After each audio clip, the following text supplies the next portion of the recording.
Today we are going to review Sarah's YouTube channel. Sarah is a crochet expert and she has a lovely project that has to do with making crochet and making flowers from crochet, and I really love her channel. So today we're gonna give her a channel review. And by the way, her channel, it's not in English, it's in Arabic. However, her target audience is audience who speak Arabic and can understand English.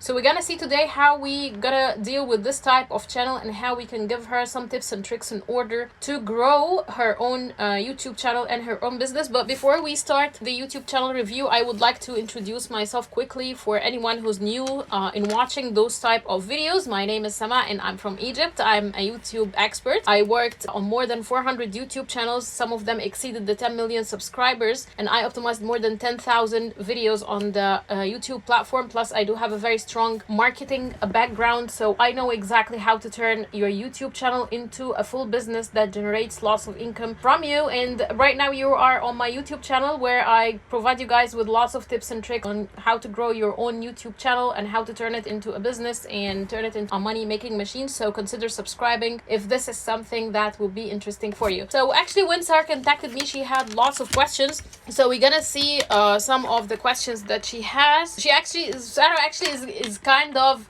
in a little bit of an advanced level.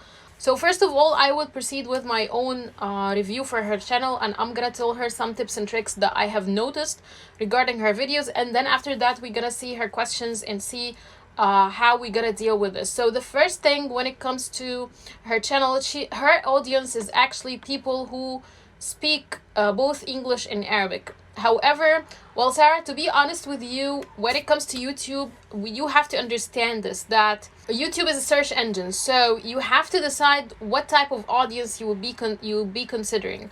There's no this kind of gray area where, well, I would be targeting this people who speak English and at the same time they speak Arabic. It's like a very confusing niche, because you have to understand that at the end, YouTube is a search engine, and this in middle thing, it's not there.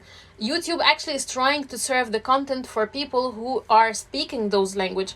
And by the way, I have seen this issue a lot with the Indian channels. Most of the time they are titling their videos in English, however the video is in Indian. So actually, when I was searching for information and I find like a video is talking about this information, especially Indians are really smart when it comes to technical stuff, and I have found lots of like topics they are discussing no other content creator is covering, especially when it comes to the part of technicality of YouTube and so on.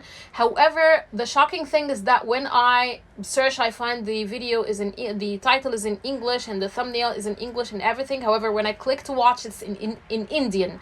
So actually, I just leave the video quickly and don't watch it, and this actually affects your retention rate a lot. So you were asking me about the retention rate. This could be one of the reasons why your retention rate is not high, because you're titling the videos in English, and when people come and they open the video, they find it in Arabic. You're talking in Arabic, so usually they will not be able to understand. So there's actually a workaround for us here to fix this thing. I actually my suggestion for you is first of all to check your analytics and check the highest country that you are receiving traffic from. If this is like from Egypt or something, then switch the whole language into Arabic, and people will come and search and find your videos. Even if you are having like some sort of English words inside, they still will be able to find your videos.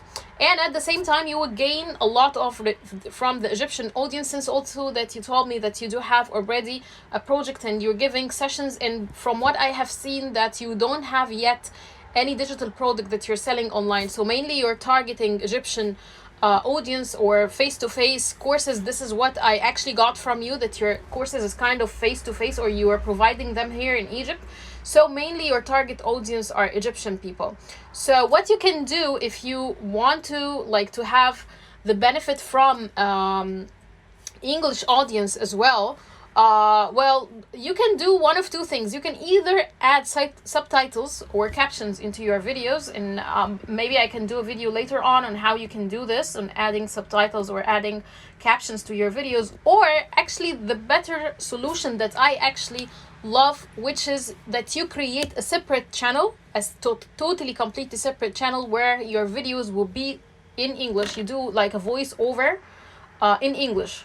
Okay, so in this way you will be having like two YouTube channels, one dedicated for the Arabs and people who speak Arabic, and the other is dedicated for people who speak English. And you already told me that within your videos and while you are talking and explaining things, you are trying to put the translation of the name of the stitches and all of this, so people who really are not familiar with the English language, they can actually still understand what you mean. And this is actually a great solution. Now there's a third solution, but to be honest with you, I'm not really a big fan of this, which is you put the videos without any kind of language.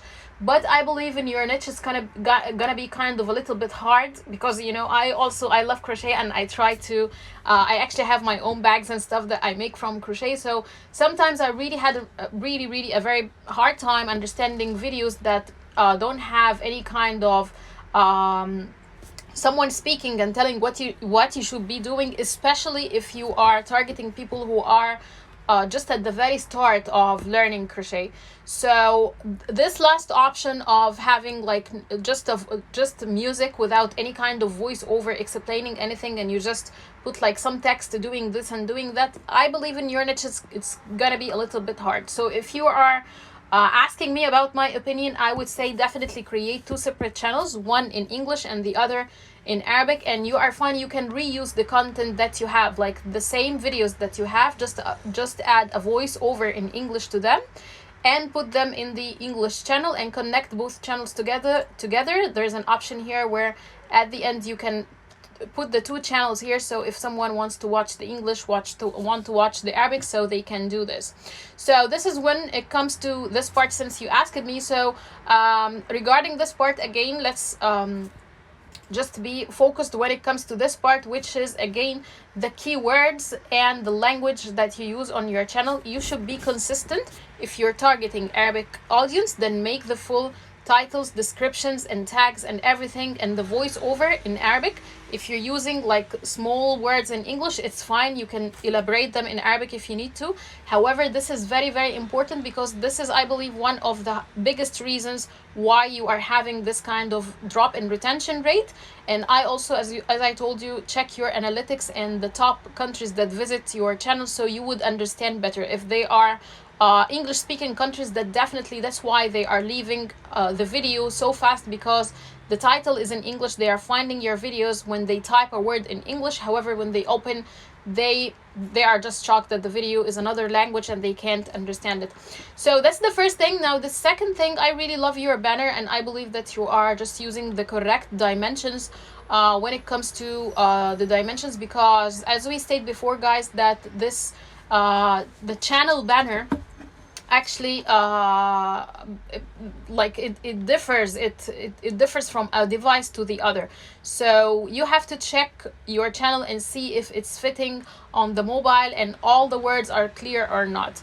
I will put here a photo for Sarah's channel so we can see how it appears on the mobile, and I believe you're doing a great job. However, I do have like a couple of comments that we can actually adjust the channel banner to make it even better, because you know, like the channel banner, it's a place where you can market for yourself, where you can tell people what kind of benefit they are gonna get from your channel, and at the same time you can use it as a way for like your target that you have in mind. Like for example, here you are saying learn crochet, which is great, and you are putting a website. Okay, so I believe like at this stage in your channel, it's better that you remove your channel link, okay, because people still, they need to trust you at this stage. You know, you have to understand that when we talk about business here, there are levels when we come to business. The first thing is that people, they need to trust you first before they buy anything from you. So marketing for your business and putting the video, your website link here on the banner, it's not the best strategy. What I would suggest is that you get here and ask people to subscribe. I'm doing this on my own YouTube channel. Let me show you here. My YouTube channel banner is telling people there's a call to action. We call this a call to action, which means that you ask people to do something when they see your page or your video or your post or whatever. So let me show you here my own YouTube channel and how I'm designing my banner. And I'm planning, guys, to make like a full tutorial how to make a YouTube channel banner and the psychology behind it and how you can make the best out of it. So as you can see here, the first thing that we need to fix is the font. We need to make it a little bit bigger so it can be like really standing out when they land on your especially if they are checking your channel from the phone. Now the second thing here, as you can see, what I'm saying is something of really a value. I'm telling people what they would be missing out if they didn't subscribe to my channel, what kind of value I'm offering here. There are lots of channels out there that is teaching people about YouTube and how to grow your channel and so on, and I'm doing this already. However, the thing that is really making me different from people is that I will teach people how they can turn their own YouTube channel into a money making machine. I'm teaching people not just how to grow your channel, but how to turn it into a full business that can generate income from you. So this is something that you have to think about, like Flourished by Florchette, I believe I'm pronouncing it correct, by Sarah Khouloussi. And then you are having like a small thing saying here, learn crochet. We need to switch this. We need to put the value that people are gonna have when they come to your channel, like it could be like incredible crochet stitches that you have never seen before. Something like that. They would say, okay, this channel is offering something that I'm not gonna see in anywhere else. We call this in marketing unique selling point. You have to put yourself into some place which is unique, that differentiates you from everyone else. And as far as I can see in your website, you had beautiful items that you're selling. I really love the wedding bridal bouquet. It's really amazing. So I actually suggest also that you try to put like some of those photos on your banner so you can showcase on the stuff that you are making. So this is what you can do. You can put things that you are making to make it really pop and people would understand like, wow, she's doing great things. Also, you can put your unique selling point, like different crochet stitches or unique crochet stitches or whatever. Not just learn crochet, like lots of channels are teaching people how to learn crochet, but what kind of thing you would be specialized in. As far as I can see, you are specialized in the flowers part. So you can put this on your banner at this stage. And the other thing is a call to action. And as you can see here on my channel, I'm asking people clearly to subscribe because I'm just starting out. I want to hit the 1,000 subscribers. And the same thing when it comes to you, your first aim right now should not be the selling, but it should be that people subscribe so they can trust you first, and then you can start selling your products. And we're gonna talk about this later on. So this is when it comes to your channel banner, and it's beautiful that you have your profile picture matching the channel banner, which is great. I really love it.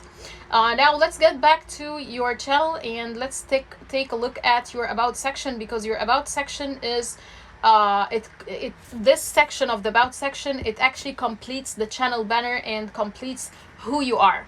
Okay, so you are actually here talking about yourself. I'm a certified crochet instructor, graduated from American University, and so on. Well, the same thing, we don't need to put the two languages here, English and Arabic, as we stated before. It's great that you have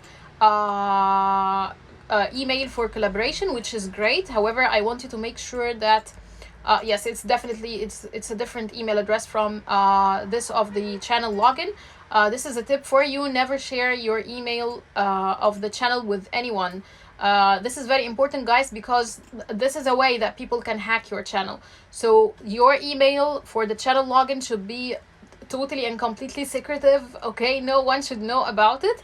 If you want to add any email address for people to get in contact with you for collaboration or advertisement or something like this, create a separate email address. Now the second thing is that we use this part for SEO, or what we call SEO, which is search engine optimization. We need to put here some keywords that people are actually searching on YouTube with.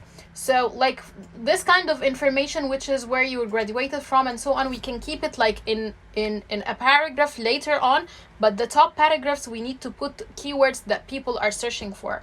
And I use this tool which is called vidIQ. You can go ahead here and you can say something like crochet, and let's see what kind of results we have.